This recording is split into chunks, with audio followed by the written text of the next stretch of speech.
ஓம் ஐந்து கரத்தனை யானை முகத்தனை இந்தென் நிலம் பெறை போலும் ஈற்றனை நந்தி மகன் தனை ஞான கொழுந்தினை புந்தில் வைத்தடி போற்றுகின்றேனே. வான்முகில் வாழாது பெய்க மலி வளம் சுரக்க மன்னன் கோன்முறை அரசு செய்க குறைவிலாது உயிர்கள் வாழ்க மேன்மைக்கொள் செய்வ நீதி விளங்குக உலகமெல்லாம். திருமந்திரம் 7ஆம் தந்திரம். இந்த 7ஆம் தந்திரத்தில் கூடா ஒழுக்கம் என்ற ஒரு அதிகாரத்தில் பல பாடல்களை நாம் பார்த்து கொண்டு வருகிறோம். கூடா ஒழுக்கத்தில் இப்பாடல் 2073 இங்கு சில தடைகளை பற்றி கூறுகிறார். யோக வாழ்க்கையில் வாழ்பவர்களுக்கு ஏற்படுகின்ற சில தடைகள் என்னவென்று இங்கு சில பட்டியலிடுகிறார். அந்த பட்டியலை மிகவும் அழகாக வர்ணித்திருக்கின்றார் திருமூல நாயனார் அவர்கள். மேலும் இறைவனை எவ்வாறாக நாம் உணர்வது, இறைவனை அனுபவத்தினால் உணர்ந்து கொள்ள வேண்டும். அனுபவம் என்றால் ஒரு புறப்பொருளிலிருந்து வருகின்ற அனுபவம் அன்று, இது சொல்லொன்னா ஒரு ஆனந்தமயம் அனுபவம். அதனை உணர்ந்தவராக இருக்க வேண்டும். வெறும் கேள்வி ஞானம் மட்டும் இல்லாமல் ஸ்வ அனுபவ உக்தேன தன்னுடைய அனுபவத்தினால் அந்த ஆனந்தத்தை உணர்ந்தவராக இருக்க வேண்டும். இதனை இங்கு அழகாக இந்த பாடலில் வர்ணிக்கின்றார் திருமூல நாயனார் அவர்கள். இப்பொழுது பாடலை பார்ப்போம். கன்னி ஒரு சிறை, கற்றோர் ஒரு சிறை, மன்னிய மாதவம் செய்வோர் ஒரு சிறை, தன் இயல்பு உண்ணி உணர்ந்தோர் ஒரு சிறை, எண்ணியது ஈசன் இயல்பறியாரே. அழகாக வர்ணித்துள்ளார். எவையெல்லாம் தடைகள், வாழ்க்கையில் வருகின்ற தடைகள், புற செயலிலிருந்து வருகின்ற தடைகள் என்பது அது வேறு. இங்கே தம் உள்ளிருந்து வருகின்ற தடைகள், அதாவது உள்ளிருந்து என்றால் மனதிலிருந்து வருகின்ற தடைகள், அவை என்னென்ன என்று இங்கு பட்டியலிடுகின்றார். சென்ற பாடல்களில் கூறியது மாதிரியே இங்கேயும் சில விஷயங்களை கூறுகிறார். கன்னி ஒரு சிறை என்று கூறுகிறார்.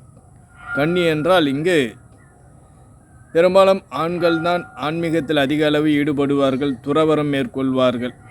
ஆகவே அவர்களுக்காகவே இங்கு இந்த விஷயங்கள் சொல்லப்பட்டுள்ளன. வேறுகள் இருக்கலாம். அதிகப்படியாக இருப்பது ஆண்கள் தான் துறவரத்தை மேற்கொள்பவர்கள்.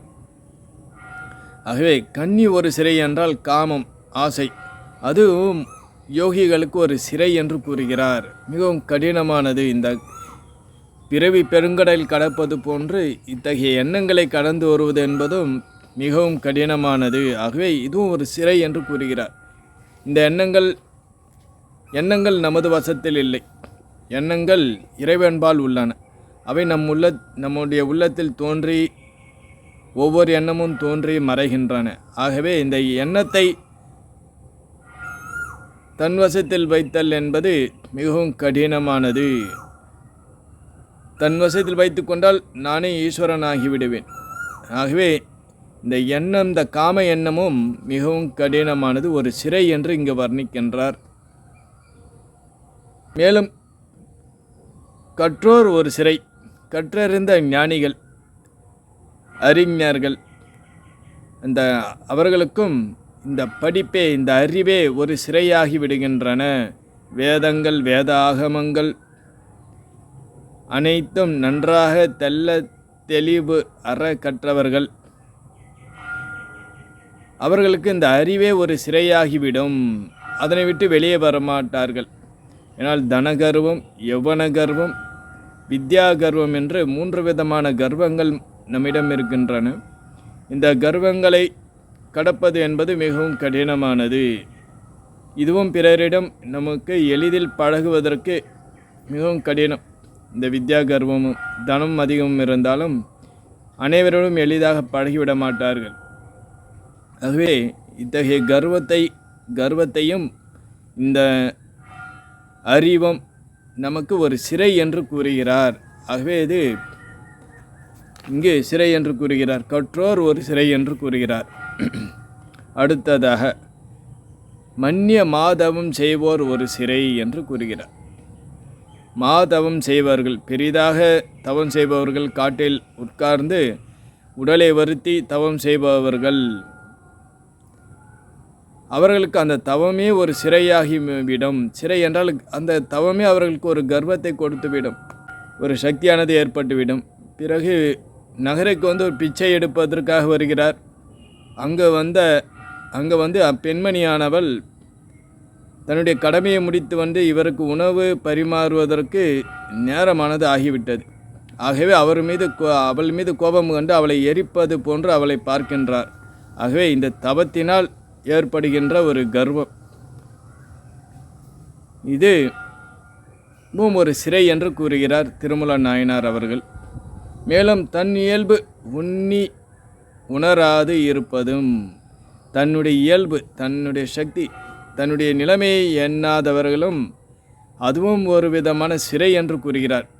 தான் யார், தன்னுடைய தகுதி என்ன என்று அறியாமல் இருப்பதும் ஒரு சிறை என்று கூறுகிறார்.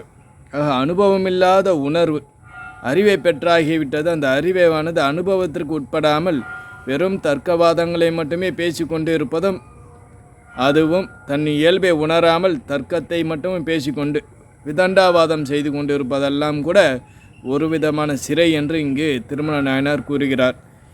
பிறகு இறுதியாக அவர் அதற்கான வழியையும் காட்டுகிறார். இவற்றிலிருந்து எவ்வாறாக விலகிக் கொள்வது?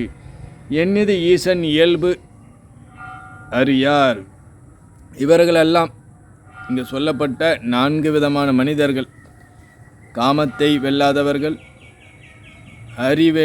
அறிவினால் உண்டான கர்வத்தை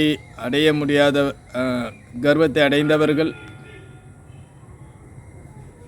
3வது மாதவம் செய்பவர்கள், தவத்தினால் செய்து கொண்டு அதனால் கட்டுண்டு இருப்பவர்கள், இறுதியாக தன்னுடைய இயல்பை உணராதவர்கள்.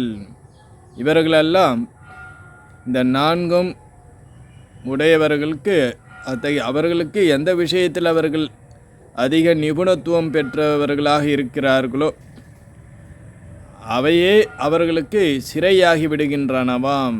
அந்த சிறையிலிருந்து அவர்கள் தங்களை விடுவித்து கொள்வதற்கு எண்ணுவதில்லை, வழி தெரியாமல் இருக்கின்றார்கள். ஆகவே எண்ணியது ஈசன் இயல்பே அறியார். இவர்களுடைய ஈசனுடைய எம்பெருமானாகிய அந்த சிவபெருமானுடைய இயல்பை இவர்கள் உணராதவர்கள் என்று கூறுகிறார் இப்பாடலில்.